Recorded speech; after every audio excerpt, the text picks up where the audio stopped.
Astronomers measure the distance to faraway stars by pretending a curved arc is a perfectly straight line, and they're right to do it. This shortcut hides a beautiful idea about how we choose to measure angles. Today we unpack radians, the small angle approximation, and their three-dimensional cousin, the steradian.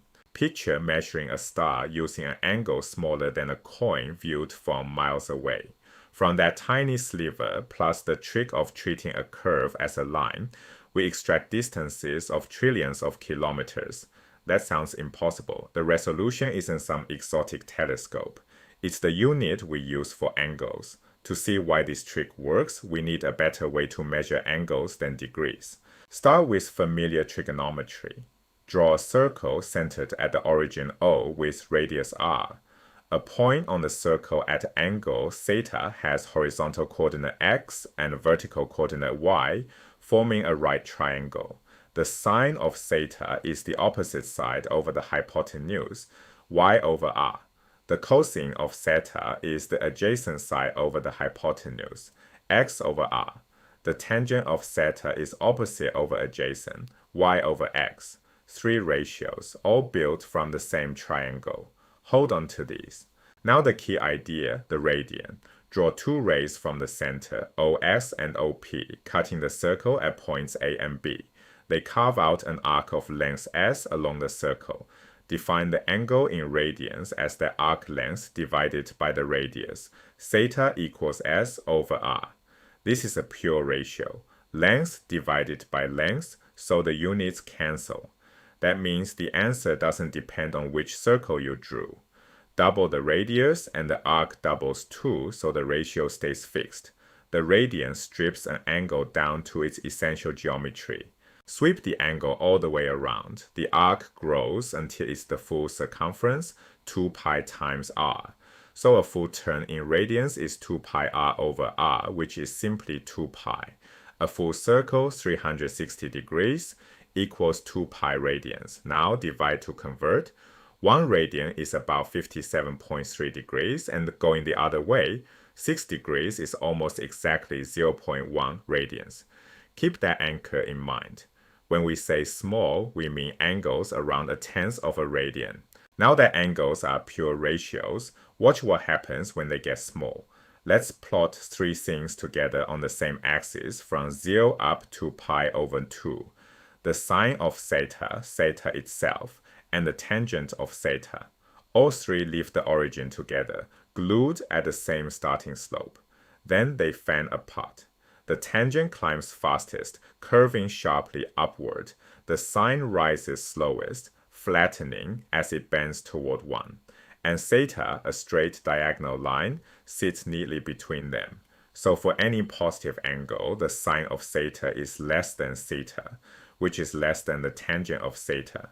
Let's quantify how good the overlap really is. At 0.1 radians, the sine is 0.0998, and the tangent is 0.1003. The fractional error for both is under 0.2%. At 0.2 radians, about 11.5 degrees, the sine error is only about 0.02%, and the tangent error is about 1.35%. Both still comfortably under 1.4%. Push to 0.5 radians and the errors swell past 4% for the sine and past 9% for the tangent. At 1 full radian, the sine is off by nearly 16% and the tangent by more than 55%. The lesson is clear. Stay small, and theta replaces both sine and the tangent almost perfectly. One crucial warning. This approximation only works in radians. The statement that the sin of theta equals theta is false if theta is measured in degrees, because degrees carry an arbitrary scaling factor. Radians don't. Look at the contrast. In radians, the sine of 0.1 is 0.0998, which is almost exactly 0.1. That works. But in degrees, the sine of 0.1 degrees is only 0.0017, nowhere near 0.1. That fails. The reason is that radians are dimensionless ratios, which is exactly why they appear naturally throughout calculus and the physics. This is the real reason radians matter.